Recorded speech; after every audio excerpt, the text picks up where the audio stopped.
बीज संकलनासाठी काहीही केलं जाऊ शकतं. राष्ट्रीय सेवा योजना विभागाचे आमचे कार्यक्रम अधिकारी डॉक्टर ज्ञानेश्वर खोजे सर या ठिकाणी करंजीच्या झाडावरती चढलेले आहेत आणि करंजीच्या झाडाचं बिया एकत्रित करत आहेत. सोबतच डॉक्टर भीमराव पुंडगे सर, प्राध्यापक भागवतजी गोरे सर. तर जाणून घेऊयात बीज संकलनाचं महत्त्व. आदरणीय पुंडगे सर, आपण हा जो बीज संकलनाचा आपण उपक्रम राबवत आहोत याविषयी काय सांगाल? सर, आजच्या काळात खरोखर देशी जातीच्या झाडांची फार गरज आहे. आज आपण पाहतोय उष्णतेचं तापमान 45-47च्या वरती पोहोचलेलं आहे आणि वृक्षतोड मोठ्या प्रमाणावर केली जात आहे. त्यामुळं जागरूक नागरिकांनी, सर्व विद्यार्थ्यांनी याकडे एक गांभीर्यानं बघणं गरजेचं आहे. कारण वृक्ष आम्हा सोयरे वंचरे अशा पद्धतीचं जे संत तुकाराम महाराजांनी जे सांगितलेलं त्या काळामध्ये ते आज खरोखर याची फार गरज आहे. वृक्ष केवळ आपल्याला ऑक्सिजनच देतात असं नाही, तर वृक्ष जमिनीची धूप थांबवतात, वृक्ष आपल्यासाठी सावली देतात आणि अशा अनेक प्रकारचं म्हणजे औषधी या वृक्षापासून मिळत असतात. आणि म्हणून हे मॉडेल कॉलेज घनसावंगी राष्ट्रीय सेवा योजना विभागाच्या वतीनं जो उपक्रम हाती घेतलेला आहे तो अतिशय योग्य आहे. मी तर म्हणेल की यानंतर हे आज सध्या वातावरण हे आंब्याचं आहे. आंबे तुम्ही खा आणि कोई आम्हाला द्या, बीज आम्हाला द्या, अशा पद्धतीचा जर उपक्रम प्रत्येकानं जर साठवून ठेवला की जांभूळ असो, देशी लिंब असो किंवा आंबे असो, हे जे देशी वृक्ष आहेत त्यांचं जर बीज संकलन केलं तर भविष्यामध्ये आपल्याला कशाचीही गरज पडणार नाही आणि पाणी जिथं लागणार नाही पाणी त्या ठिकाणी पाणीसुद्धा जमिनीत साठवून ठेवण्याची क्षमता या वृक्षांमुळे प्राप्त होईल. जे पशुपक्षी आहेत ते पशुपक्षी हे आपलं धन आहे. ते पशुपक्षी वाचले तर आपण वाचणार आहोत, ही झाडं वाचली तर आपण वाचणार आहोत. आणि म्हणून सर्वांना मी या निमित्तानं आव्हान करेल की आपण या उन्हाळ्यामध्ये बीज संकलन मोठ्या प्रमाणावर करा आणि ज्या वेळेस पाऊस पडेल, पहिला पाऊस पडेल त्यावेळेस आपण रोडच्या बाजूला, आपल्या शेताच्या बांधावर, ज्या ठिकाणी जागा मिळेल त्या ठिकाणी हे बीज त्या ठिकाणी टाका. निसर्ग ऑटोमॅटिक त्याची काळजी घेईल. फक्त तुम्ही बीज संकलन करा ही या निमित्तानं विनंती करतो आणि या उपक्रमासाठी मी शुभेच्छा देतो. धन्यवाद सरजी. धन्यवाद. तर खरंच पुंडगे सरांनी खूप मोलाचा संदेश आपणास दिलेला आहे की झाडे टिकली पाहिजेत, झाडे जगली पाहिजेत, त्या देशी प्रजातीची झाडं जगली पाहिजेत. आणि म्हणून हा खटाटोप हा एक छोटासा प्रयत्न आम्ही करत आहोत. आपणही कराल अशी अपेक्षा व्यक्त करतो. या माझ्यासोबत या ठिकाणी राष्ट्रीय सेवा योजना विभागाचे कार्यक्रम अधिकारी डॉक्टर ज्ञानेश्वर खोजे सर आहेत. सर, काय सांगाल? आपण जो हा उपक्रम हाती घेतलेला आहे तर यातून समाजाला, विद्यार्थ्यांना एक संदेश आपण द्यावा. राष्ट्रीय सेवा योजना डॉक्टर बाबासाहेब आंबेडकर मराठवाडा विद्यापीठ यांच्या मार्गदर्शक सूचनेनुसार यावर्षी विद्यापीठाने बीज संकलन करण्याचा हा जो कार्यक्रम आहे, उपक्रम आहे, हा उपक्रम सर्व महाविद्यालयात राबवण्यात यावा याविषयीची सूचना ही केलेली आहे. आणि त्याला अनुसरूनच आमच्या महाविद्यालयामध्ये राष्ट्रीय सेवा योजनाचे सर्व कार्यक्रम अधिकारी, विद्यार्थी, आमच्या महाविद्यालयाचे प्राध्यापक आणि सर्व शिक्षकेतर कर्मचारी यांनी हा उपक्रम यशस्वी करण्यासाठी आपल्या परीने जी मदत होईल ती मदत करत आहेत. त्यासाठी आम्हाला आमचे प्राचार्य डॉक्टर आनंदजी देशमुख सर यांचेसुद्धा सहकार्य लाभलेले आहे. सरांनीसुद्धा या अशा स्तुत्य उपक्रमासाठी सुरुवात करावी आणि आपल्या महाविद्यालयाने यात पुढाकार घ्यावा असं आम्हाला सांगितलेलं आहे. त्यानुसार आम्ही दररोज काही वृक्षाच्या का होईना बीज संकलन हे करत आहे. तर सर्व विद्यार्थ्यांनी अशा प्रकारचे हे बीज संकलन जे आहे ते बीज संकलन हे करावं आणि आपल्या देशातील जे काही देशी वाण आहेत ते देशी वाणाचे बीज संकलन करून त्यापासून आपण जून महिन्यामध्ये त्याची जी काही छोटे छोटे रोपं आहेत त्यासाठी रोपे तयार करणार आहेत आणि त्याच रोपांची लागवड आपल्या महाविद्यालय परिसरामध्ये आणि आपण जे दत्तक गाव घेतलेलं आहे आवलगाव बुद्रुक या ठिकाणी सुद्धा ती रोपे लावण्याचा प्रयत्न करणार आहे. तर असा हा जो उपक्रम आहे तर तो आम्ही एक दोघांनी काही तो यशस्वी होणार नाही, तर विद्यार्थ्यांनी यामध्ये मोठ्या प्रमाणात सहभागी होऊन उन्हाळ्यामध्ये उन्हाची जी काही तीव्रता आहे ती तीव्रतेचा विचार करून उन्हाची काळजी घेऊन बीज संकलन करावे आणि त्या बीज आपल्या महाविद्यालयात जमा करावे एवढी एक विनंती आहे. धन्यवाद सरजी. तर आदरणीय प्राचार्य डॉक्टर आनंदजी देशमुख सर यांच्या मार्गदर्शनाखाली सीड बँक आम्ही तयार करत आहोत. सीड बॉलही आम्ही तयार करणार आहोत. आणि जून जुलैमध्ये मोठ्या प्रमाणात महाविद्यालय परिसर असेल किंवा आसपासचा परिसर असेल किंवा अहिरमल डोंगर असेल किंवा दत्तक गाव आवलगाव असेल, या ठिकाणी आम्ही मोठ्या प्रमाणात वृक्ष लागवड करणार आहोत. तर आज आपण पाहतोय देशामध्ये मोठ्या प्रमाणात वृक्षतोड होती आहे आणि प्रकृती पर्यावरणाचा जो ऱ्हास होतो आहे, क्लायमेट चेंज जो झालेला आहे, वाढलेलं तापमान जे आहेत, कुठेतरी आपल्याला पुनः एकदा आपल्या झाडे लावावेच लागतील, त्यांचं संगोपन करावं लागेल, त्यांचं जतन संवर्धन करावं लागेल, खास करून देशी प्रजातीचे वृक्ष.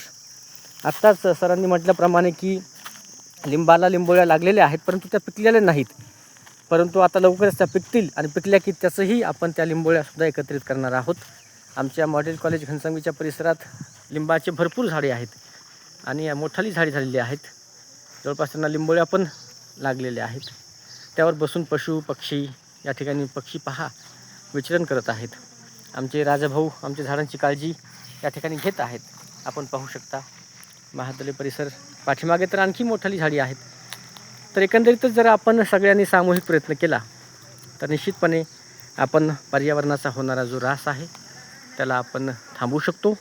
आणि खरंच झाडे आम्हासाठी वरदान आहेत. ह्या लिंबोळ्या आहेत पण सध्या कच्च्या आहेत. पिकल्या की मात्र आपण ह्यापासून सुद्धा ह्या एका लिंबोळीपासून ह्याचं बीज आहे त्यातसुद्धा एक झाड लपलेलं आहे, दडलेलं आहे. हा आमच्याकडे आपटा आहे. हा जरी विदेशी असला परंतु ह्यापासून जमिनीची धूप होते आणि खूप लवकर हे झाड मोठं होतं आणि पक्ष्यांसाठी आसरा बनतं आहे. तर हे 5 वर्षाचं झाड आपण पाहू शकता. तर ह्याच्या खाली हजारो झाडे बीज आपण पाहू शकता. हे बीज हे झाडाचं आहे. तर अशा पद्धतीचं बीज आपण सगळ्यांना मी विनंती करतो आपण संकलित करायचं आहे. बीज संकलन हा उपक्रम एकट्या दुकट्याचा नव्हे तर आपल्या सगळ्यांचा आहे. आपण सगळ्यांनी यासाठी आपलं योगदान जर दिलं तर निश्चितपणे आपण पर्यावरणाच्या संवर्धनासाठी वृक्ष लागवडीसाठी आपण खारीचा वाटा देऊयात. आम्ही महाविद्यालय परिसरामध्ये पक्ष्यांसाठी सुद्धा पाण्याची व्यवस्था मातीच्या कुंड्यामध्ये केलेली आहे आणि दररोज शेकडो पक्षी या ठिकाणी बसून आपली तहान भागवत आहेत. इतकंच नव्हे तर ह्या पक्ष्यांसाठी, मूक प्राण्यांसाठी, मूक पशूंसाठी, पक्ष्यांसाठी आम्ही चाऱ्याची सुद्धा व्यवस्था केलेली आहे. हे पहा, तांदूळ व इतर कडधान्य आम्ही त्यांना खाण्यासाठी टाकतो आहोत. तर हा आपला परिसर हा झाडांनी आणि त्यावर बसणाऱ्या पक्ष्यांनी अधिक सुंदर झालेला आहे. 6 वर्षापूर्वी या मॉडेल कॉलेज घनसावंगीच्या परिसरात एकही झाड नव्हतं आणि आज आपण पाहू शकता की शेकडो हजारो अशी झाडे आहेत की आज ती मोठी झालेली आहेत. पाठीमागे जर आपण गेलात तर आणखी याहीपेक्षा मोठी झाडे आपणास दिसून येईल. हा बहरलेला गुलमोहरही आपण पाहू शकता. देशी झाडं भरपूर आहेत, काही विदेशी आहेत. पर्यावरणपूरक झाडे आपल्याला जोपासायची आहेत. चिंच आहे, आवळा आहे, जांभूळ आहे. आम्ही तर आता चहूबाजूनं बांबू लागवड केलेली आहे. 1300 बांबूची झाडं पण लावलेली आहेत जेणेकरून ऑक्सिजन प्लांट पण या ठिकाणी होईल. आमच्यासोबत कार्यक्रमाधिकारी भागवतजी गोरे सर आहेत. सर काय सांगाल, आपण काय आवाहन कराल? पर्यावरण संवर्धन ही काळाची गरज आहे आणि ते रक्षण करण्यासाठी सर्वांनी प्रयत्न करणे गरजेचे आहे. त्यासाठी बीज संकलन करून सगळ्यांनी झाडांचे रोपण केले पाहिजे, झाडं लावली पाहिजे, वाढवली पाहिजे. तरच आपल्याला भविष्यामध्ये तापमानवाढीवर नियंत्रण मिळू शकतं. एवढं. धन्यवाद सर. सरांनी सांगितलं की खरंच तापमान वाढ ही खूप मोठी चिंता, हा खूप मोठा गंभीर विषय आहे. आज 44, 45, 47 तापमान आत्ताच पुणगे सर म्हणाले होते. आणि आपण जर आत्ताच वेळी सावध नाही झालो तर उद्या कदाचित आपल्या पिढ्यांना ऑक्सिजन सिलेंडर खांद्यावर घेऊन पळावं लागेल, श्वास गुदमरेल आणि माणसे गुदमरून मरतील, उष्णतेची लाट येईल आणि हा जो पर्यावरणाचा असमतोल निर्माण होतो आहे तर तो जर रोखायचा असेल तर आपल्याला झाडं लावावं लागतील. त्यामुळे दुर्मिळ होत चाललेल्या झाडांचं बिया संकलन आज आपण केलं पाहिजे आणि उद्या मात्र तीच बीज त्यामध्ये लपलेलं जे झाड आहे ते आपल्याला सावली देईल, फळ देईल, फुलं देईल आणि पर्यायी ऑक्सिजन आपल्याला मिळेल. म्हणून पुनश्च एकदा मॉडेल कॉलेज घनसावंगी, राष्ट्रीय सेवा योजना विभाग, आमचे आदरणीय प्राचार्य डॉक्टर आनंदजी देशमुख सर व आमचे सर्व शिक्षक, शिक्षकेतर कर्मचारी, आमचे सर्व विद्यार्थी स्वयंसेवकांच्या माध्यमातून मी आपणा सर्वांना अशी विनंती करतो, आपल्या सगळ्यांना नम्रतेचं आवाहन करतो की आपणही आपल्या महाविद्यालय परिसरामध्ये, आपल्या शाळेच्या आवारामध्ये किंवा जिथे वाटेल तिथे त्या ठिकाणी आपण यावर्षी मोठ्या प्रमाणात झाडे लावावीत, जगवावीत आणि सध्या तर बीज संकलन आपण विद्यार्थ्यांच्या माध्यमातून स्वतःहून करावं ही एक माफक अपेक्षा पुनश्च एकदा व्यक्त करतो. पहा ना, 5 वर्षाचं हे झाड, त्याची शोभा, त्याचं तेज अगदी काहीच नव्हतं हो. आज आसरा बनला तो झाड, आज सावली देतो आणि आनंद ही आनंद.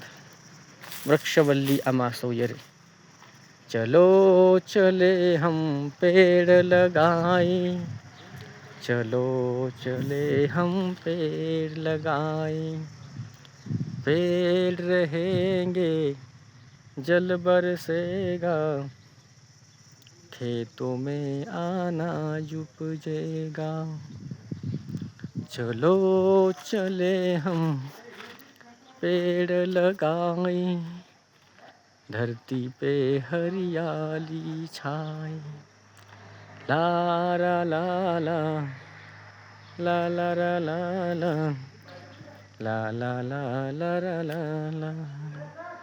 हा खोजे सर या इकडं. पहा हे लिंबाचं झाड, लोंबकळलेल्या त्याला लिंबोळ्या, वर बसणारे पक्षी, आनंद ही आनंद. त्यामुळे झाडे मित्रांनो तोडू नका, झाडे लावा, झाडे जगवा. जर आपण हे करू शकलो तर निश्चितपणे आपल्या येणाऱ्या पिढीचं भविष्य अबाधित राहील, आपलं भविष्य अबाधित राहील. यात आपण काही खूप मोठं काम करतो, उपकार करतो अशातलं नाही, त्यात आपलाच स्वार्थ दडलेला आहे. आपला उद्याचा श्वास जर अबाधित ठेवायचा असेल, नव्या भावी पिढीला आपल्या चांगलं पर्यावरण वातावरण द्यायचं असेल तर झाडे लावावीच लागतील, जगवावीच लागतील. 5 ते 6 वर्षाचं हे पिंपळ आज पहा किती विशाल झालेलं आहे. अगदी आनंद ही आनंद.